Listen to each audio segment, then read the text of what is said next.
The Easter Island is one of the most remote and isolated islands in the world. The small island of volcanic origin lays 3,500 kilometers off of the Chilean coast and 1,800 kilometers away from the closest inhabited island in the Pacific Ocean.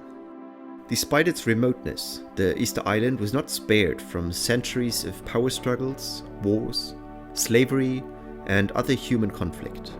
In this video, we'll take a look at the 800 years of human settlement on the Easter Island, and we'll investigate how the arrival of European explorers impacted the already wild history of the native Rapa Nui.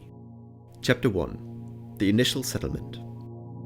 Around 750,000 to 500,000 years ago, the three volcano cones which make up the island have risen above the ocean floor.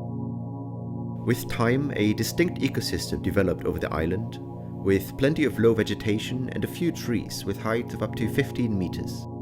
When exactly the first humans arrived hasn't been fully solved yet, but leading research based on carbon dating suggests that it wasn't until the 12th century that Polynesians from the Western Pacific arrived on the island.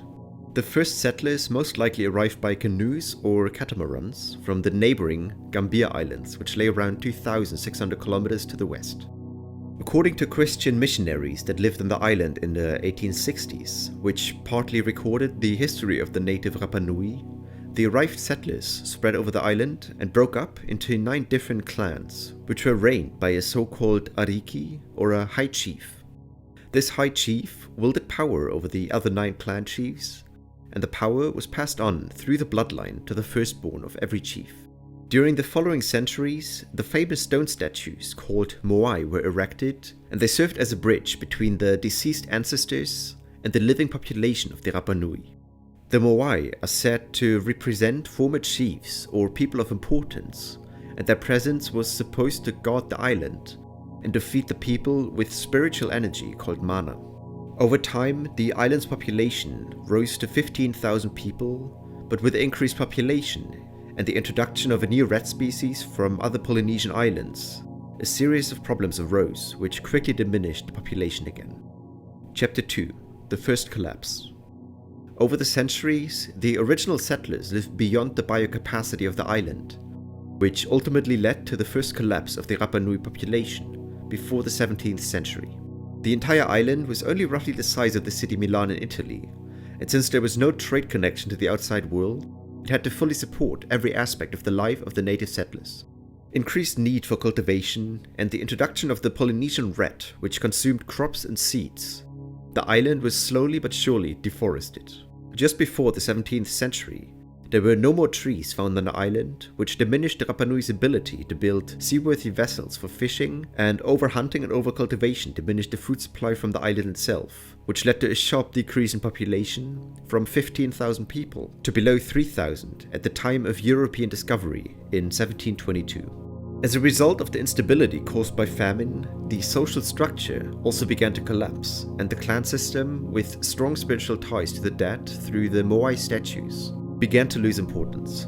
A warrior class called the Matatoa gained power over the Rapa Nui, and their mythology transferred the ability of being able to communicate with the dead from the Moai statues to a chosen human of the population called the Birdman.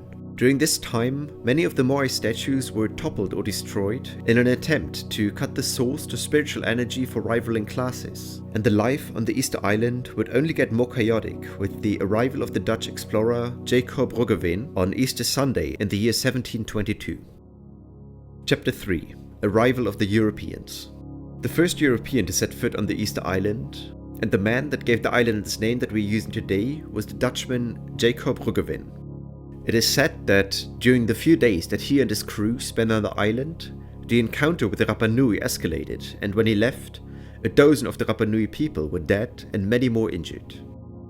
The islanders were left alone for the next 50 years, but during the 1770s, a series of other European explorers, namely Don Felipe González de Ajero from Spain, James Cook from Britain, Jean-François de Galloup Comte de La Pérouse from France, visited the island, each of them finding out a bit more about the culture and the geography of this remote place. After these 4 visits, the Rapa Nui were left alone again for 85 years, but with increased presence of the European empires in South America and Polynesia, it was only a matter of time for them to return.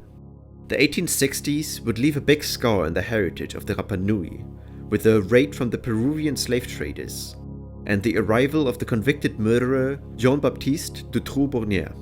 The slave raiders violently abducted 1,500 people, more than half the population at that time, and among their victims were the chiefs of the island, as well as many high-ranked Rapa Nuis, which led to the disappearance of the only people that were able to read and write the Rongorongo script, the only Polynesian script to have ever been found to date. Even though some of the slaves were freed and returned to the island, the importation of smallpox from the South American mainland additionally diminished the population. Right after the attack of the slave raiders, Jean-Baptiste Dutroux-Bornier, a French mariner, settled on the Easter Island and began buying up most of the land from the seized Rapa Nui. He turned the majority of the island into a sheep ranch and treated the native population with disrespect. He pursued his goal of cleansing the island of Rapa Nui people by sending hundreds of them off to work on the close-by Tahiti and other Polynesian islands. A missionary post, which was set up by other Frenchmen in the same decade, evacuated some of the native population to protect them from being abducted by the Dutroux-Bornier, and all of these actions together left only 111 Rapa Nui on the island in the year 1877. Chapter 4. The Turnaround. With Dutroux-Bornier's death in 1876, the cards of the Easter Island were redealt again.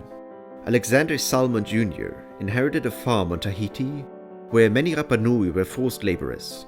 Instead of continuing the business, he repatriated his workers and set off to the Easter Island together with many Rapa Nui. He bought up all of Dutroux-Bornier's land and set out to revitalize the once prosperous civilization. He treated the remaining native population with respect, he learned their language, taught them trade skills, built a tourism industry on the island, and protected the remaining cultural artifacts of the island. After 10 years of ruling, he sold the island to Chile in 1888, and after his departure back to Tahiti, the Roman Catholic missionaries took control of the island. The then called Mason Brander Sheep Ranch remained in use until 1953, and much of the now recovered Rapa Nui population was confined to Hangaroa, the largest village of the island. Easter Island was officially colonized by Chile in 1966, and the Rapa Nui became Chilean citizens, but many still felt oppressed since their land, which was taken from them 100 years ago, was still in the control of a foreign company. After the integration of Easter Island into the Chilean state, the military took control of the area and invested heavily into military facilities on the island, a town hall, and an extended runway. Today, the Rapa Nui make up around 50% of the 7,500 people living on the Easter Island. While they are full citizens and enjoy equal rights to the other Chileans, there are still strong signs of oppression from the Chilean government towards the Rapa Nui. Indigenous rights movements such as the occupation of a hotel in 2010, with a claim from the occupiers saying that their ancestors had been cheated into giving up their land, shows that there is still work to be done. At least the Chilean government recognizes the historical importance of Rapa Nui artifacts, and the area in which many of the preserved Moai statues are located turned into a national park and the UNESCO World Heritage in 1996, and by 2017, the ancestral lands of the Easter Island were finally returned to the Rapa Nui.